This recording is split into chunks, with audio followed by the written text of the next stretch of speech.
up, y'all? Welcome back to my channel. Today's video is going to be a hair Q&A. Now, these are questions that I've accumulated over time, more so from like anytime I visit a salon, or little questions that I feel like I get here and there on some of my posts. So I figured, why not answer all of these questions for you all in a Q&A video. So if you're interested in hearing some of the questions that, well, the answers to the questions that you guys had, keep on watching. Alright, y'all, so we're gonna jump right in. I pretty much have like everything written down in my notepad. The first question I got was, how do you preserve your wash and goes? When I do my wash and goes, I like to use products that I know are gonna last me at least 2, 3, 4 days.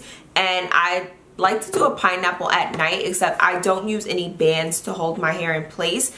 I legit will just push my hair up like so, and then I usually put like my headscarf on around the back, or I just use like a really big bonnet like the one that you guys see in some of my videos, and just use that overnight. And then when I get up in the morning, I will just like fluff my hair with my fingers. Sometimes I have to go in with my pick just to reshape it and things like that. Sometimes I use a little bit of oil, maybe a refresher spray, or a little bit of like a butter product, and just emulsify that in my hands, scrunch that into my hair, and reshape as I see fit. Do you retwist every night? So I'm a wash and go girl. If you guys have been following me, you know that I live and die by the wash and go. So with that being said, anytime I do a twist out, I do not retwist my hair at night. Sorry, Chloe's having like a field day in the corner. Mama, what you doing?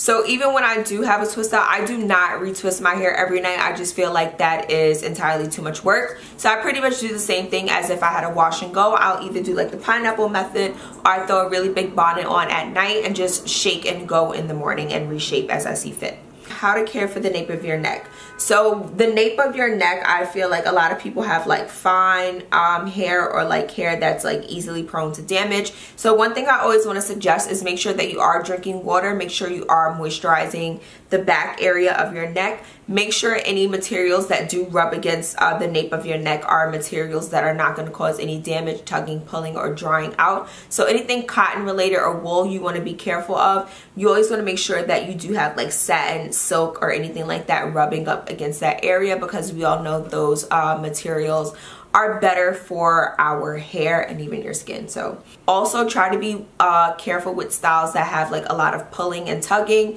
So be careful with braid styles, as well as any like ponytails, any excessive brushing to smooth the hair as well. Those are all things that you want to be careful of course around the perimeter, but definitely for the nape area of your hair as well. Have you ever gotten heat damage? How do you get your hair back to normal? So luckily, I've never gotten heat damage. Never experienced that emotion.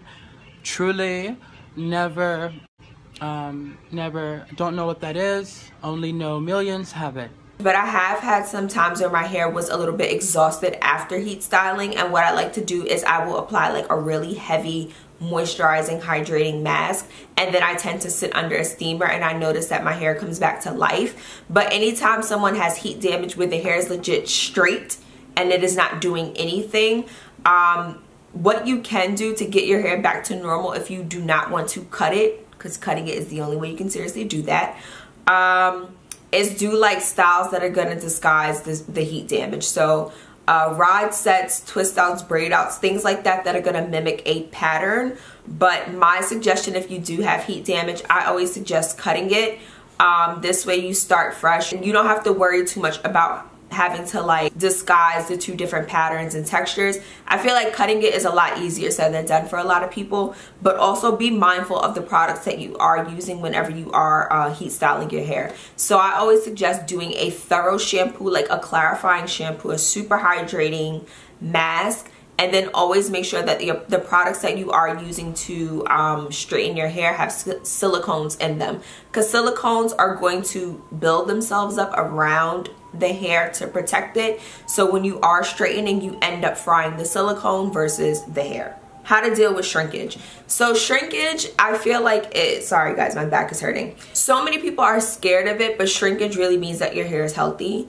But if you are looking to stretch out your hair a little bit more, one thing I suggest are doing styles that tend to elongate the hair. So braid outs, twist outs, things like that. But also what I like to do is I will take big sections of hair and then just blow it at the root with a blow dryer, and then pick it until I get my desired length, volume, and shape kind of situation. How to keep frizz away. So frizz is something that I embrace, especially between days 2, 3, 4.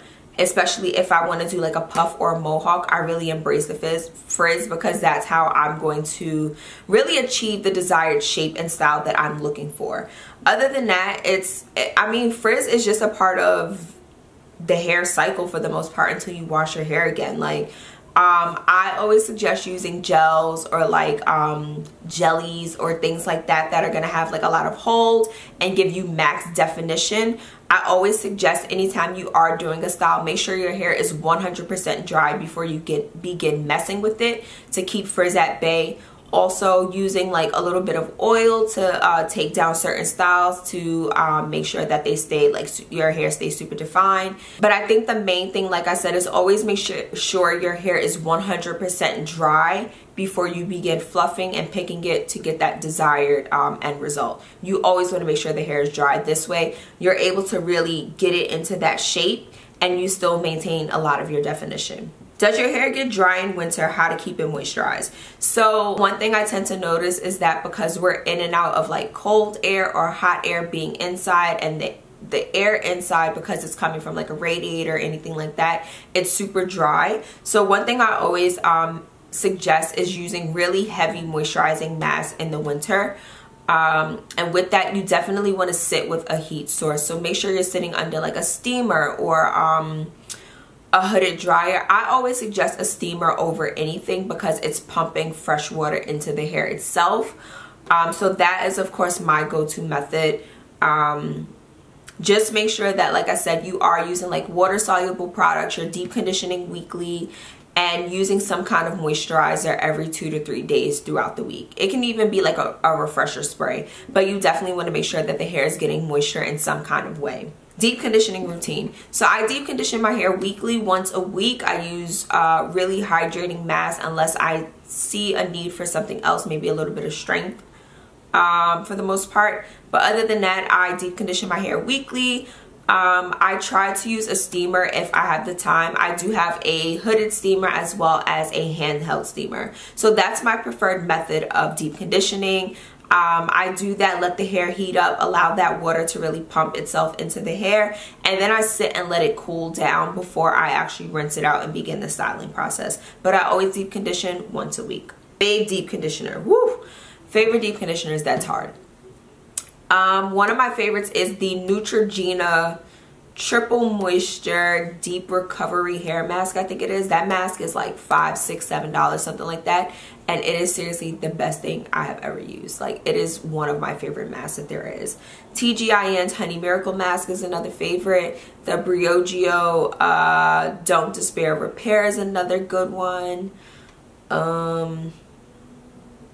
Curls, the Blueberry Bliss Mask is really good as well. I'm trying to think what other masks I'll be using. I feel like those are the ones that I alternate the most. And actually saying that, I need to get my hands on that Blueberry Bliss mask. So keep a mental note. But the Neutrogena one is probably my go-to. I love that mask. Like, it is seriously one of the best masks I've ever tried. I used to use it when my hair was chemically processed, and I'm still using it now, and this really gets the job done. And it's inexpensive, so keep that in mind. Maintaining color and moisture. So I like to get my hair colored. I get my hair professionally colored. And because I'm back in my blondes, my blondie, I always keep a purple shampoo and conditioner on hand, without a doubt, because that's what's going to help me maintain the coolness in my look. I'm going to keep like that brassy orange look away. I'm not a fan of it. I haven't really used my deep conditioner and stuff in a while, so she might be looking a little... But once I hit it up with that shampoo and that conditioner, it definitely does tone everything, make me a little cooler, a little icier, which is where I like to be. But I always keep a purple shampoo and conditioner on hand. I deep condition weekly, and I maintain a specific haircut cycle. We're going to get into that as well. How to retain length. So with retaining length, I think it's very important that people keep a haircut schedule. I get my hair cut 4 times a year, so that's every 3 months. So I think of it quarterly. And with that, I'm able to maintain as much as my length as possible because I'm getting rid of 1/8 of an inch or less. Unless I really need some overhaul work, or I'm like, oh, I want to change the shape, or I really just want to cut this off. Other than that, I'm getting rid of the least amount of hair every 3 months as possible. Simple. That's how you retain your length, keeping a haircut schedule, keeping your hair moisturized, drinking water, deep conditioning weekly. These are all things that go hand in hand to make sure you are having your best hair moments, or the best hair moments, as many of those as possible. Good? Good. How many products, brands do you use on your hair? So I have favorites that I continuously go back to. So favorites of mine include like Eva NYC, Garnier, TGIN, Curls. I have some favorite Mizani products as well. Amika, Neutrogena, Redken. Like, it really, Briogeo, it really just depends on what I'm doing, how I'm feeling, the results I want, and I guess like what style I'm doing for the most part. I can do a wash and go with anything. That's neither here nor there at this point. I have self-crowned myself the wash and go queen. But it really just depends on what I'm looking for. Sometimes it's, oh, I want to try this product again, or I haven't used this in a while, so let me use this. But I have seriously gotten to the point, like I said, I could do a wash and go with anything, and I notice that anytime I use certain products, I always get different results. So it just really depends on what I'm looking for. Am I looking for super definition? Am I looking for fluffier hair? Am I looking for fluff and definition? Am I looking for something that's going to last me multiple days? Like, these are all things that I take into account anytime I am doing my hair. So it's really hard to just pinpoint like one product. How to deal with color. Like I said, I keep a purple shampoo and conditioner handy. I get my hair professionally colored. I am not a box color. I am not a DIY kind of girl when it comes to haircuts and or color. I feel like those are things that should be left to professionals. One, because I really want it to be a cohesive job that works well and it's going to look good all together, but also because I don't want to damage my hair. I do go to a different stylist now for my color and my haircut. And I had a consultation before I even sat in anyone's chair, just to make sure that we were going to be on the same page. They understood like my curls were my first priority. This is what I want to look like, but I need to make sure my hair is going to be in tip-top shape. Can you do that? So I really think that's important. Anytime you are considering color, make sure you're having a consultation, ask to see work as well, because you want to make sure that this is going to be a good relationship for you both. Simple.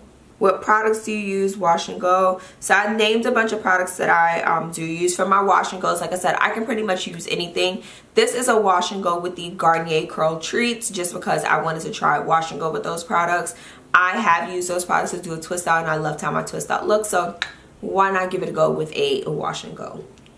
Treating your hair straight to curly. So anytime I have a straight style, I always use a clarifying shampoo, because during the straightening process, I know that a ton of silicones have been used, because I need to make sure that my curls are going to bounce back. So I always use a clarifying shampoo. I always use a super hydrating mask as well, only because I know that when I do get my hair straightened, I'm not washing my hair for at least 7 to 14 days.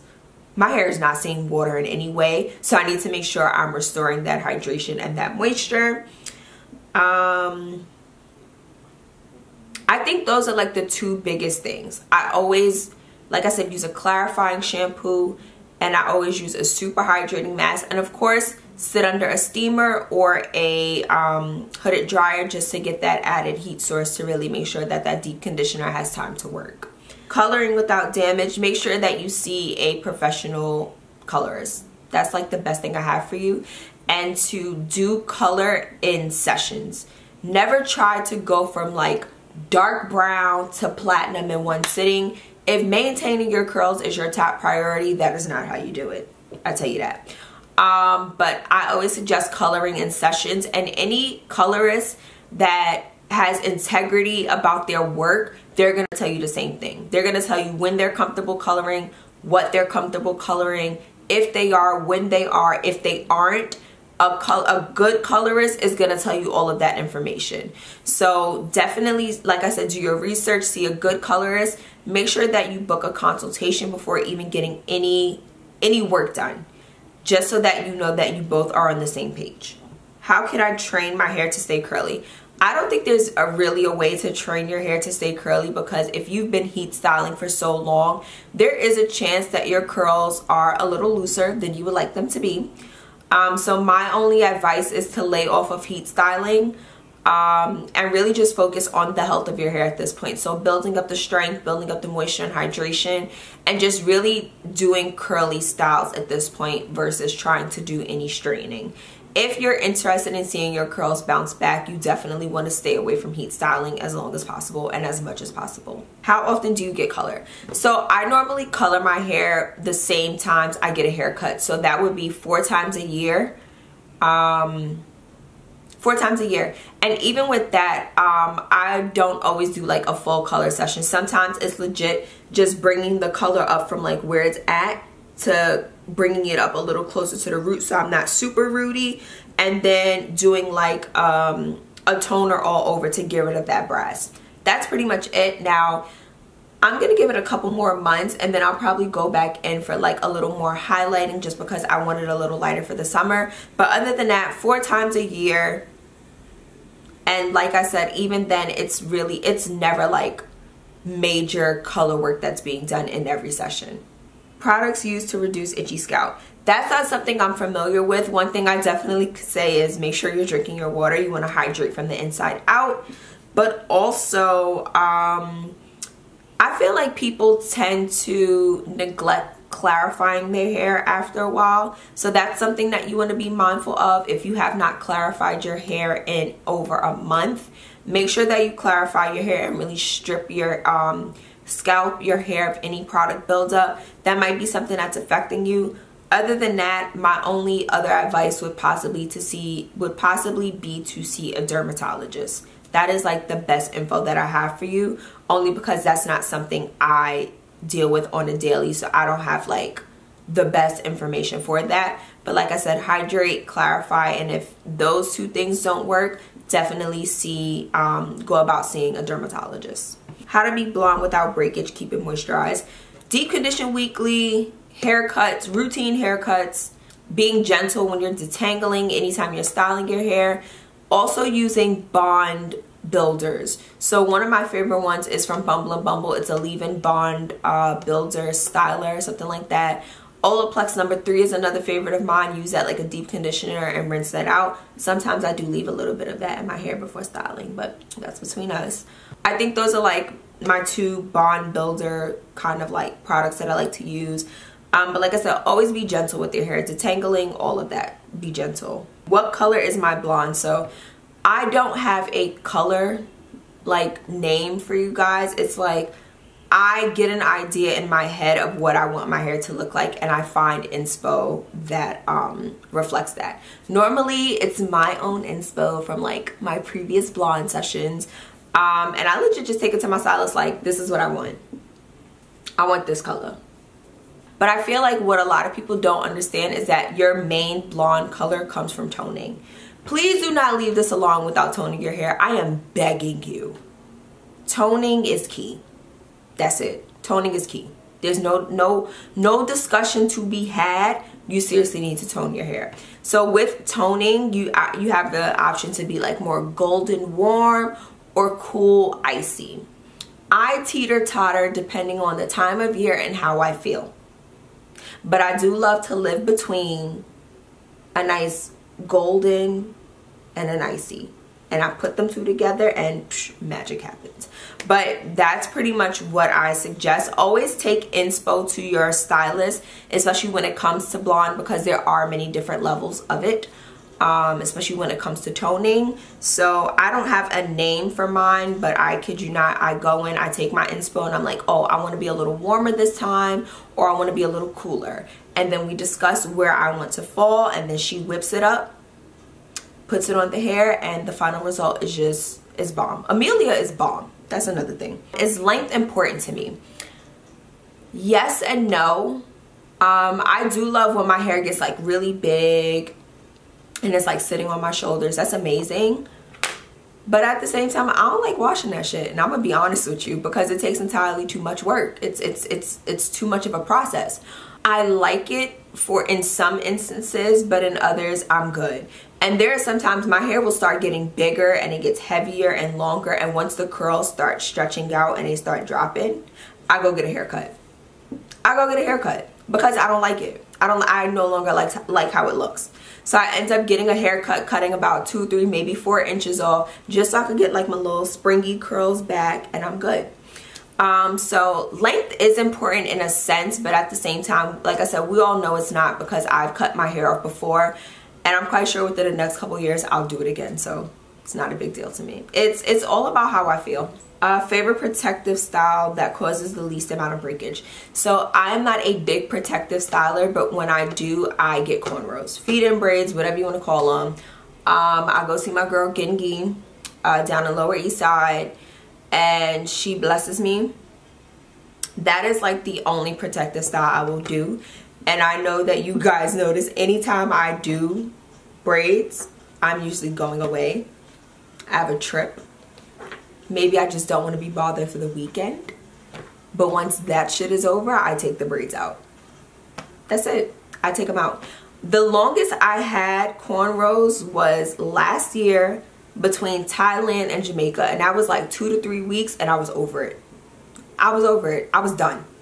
But I think for me, cornrows are my favorite, only because it's not a lot of tugging and pulling at the hair, and Gengi is very gentle, especially around like the perimeter. So I don't experience breakage or anything like that when I take my braids out. So I'm thankful for that. But I think, like I said, cornrows, feed-ins, however you want to call them, are definitely my go-to protective style. Is it harder to care for color treated hair? Yes.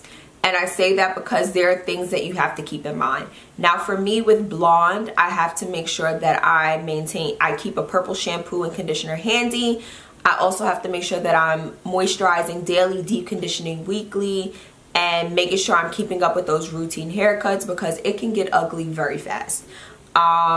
Reds are another thing. I love red, but artificial red is very hard to keep. You have to make sure that you're using a color preserving shampoo and conditioner, but depending on the color red you're getting, you have to get that touched up maybe every month or every other month, and it's costly, it's tiring, because artificial red, it bleeds. Like, it doesn't matter what color it is, what you do, it bleeds. It's very simple. But caring for color treated hair, that's a commitment. And if you're not going to make sure that you're incorporating all those extra steps into your lifestyle, then I strongly advise against it, only because in order to make sure that your hair looks the best, you have to make sure you're doing the work. How often do you trim or cut your hair? So I don't believe in trims. Trims are just a made-up word that we took to the Dominican salons, no shade, no tea, just so that they knew to cut off this much and not that much, right? So I get my hair cut every 3 months, which is 4 times a year. And what a haircut does is it gets rid of those nasty, crusty ends that you no longer need, and it helps to reshape the hair. I notice that I need a haircut anytime I am doing my hair in the shower, and I go to run my fingers through my hair with that conditioner, and I get to the end and I'm fighting to get it through. It's time for a haircut. I feel like there are telltale signs. I also notice when I do certain styles, it does not look good. Maybe it's a twist out, sometimes it's a puff, and my hair is like really frizzy. It can't hold curl definition for me to save its fucking life, basically. Those are times that I notice that it's time for me to get a haircut. So your hair will tell you all of the signs. You just have to pay attention and listen. Do I notice a difference in my curls after a blowout? No, I do not.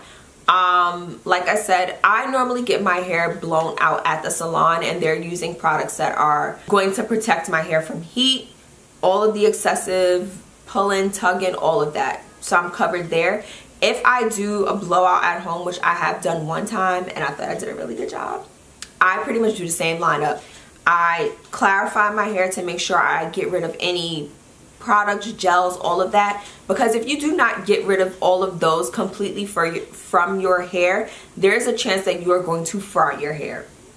That's what it comes down to. So I do a clarifying shampoo Then I sit under a steamer and really hydrate my hair as well. And then I really go in with my silicone based products to really make sure that I am protecting my hair. So that is up to your leave-in, whatever, silicone me down, heat protectant, all of that. I do my blowout. Then I add maybe another kind of heat protectant in the mix as well in order to do the actual press. Same thing in a salon. I'm making sure that my hair is, they're making sure that the hair is packed with silicones basically to, like I said, maintaining my curls is key. So silicone me up, please, because I really don't have the time for heat damage, none of that. So I never notice a difference in my curls after. Like I said, I always use a clarifying shampoo after to remove all of the silicones and things like that. And then I use a hydrating mask or a hydrating mask and sit under a steamer preferably to really just plump my curls back up and bring them back to life. How often do I blow dry and heat style? So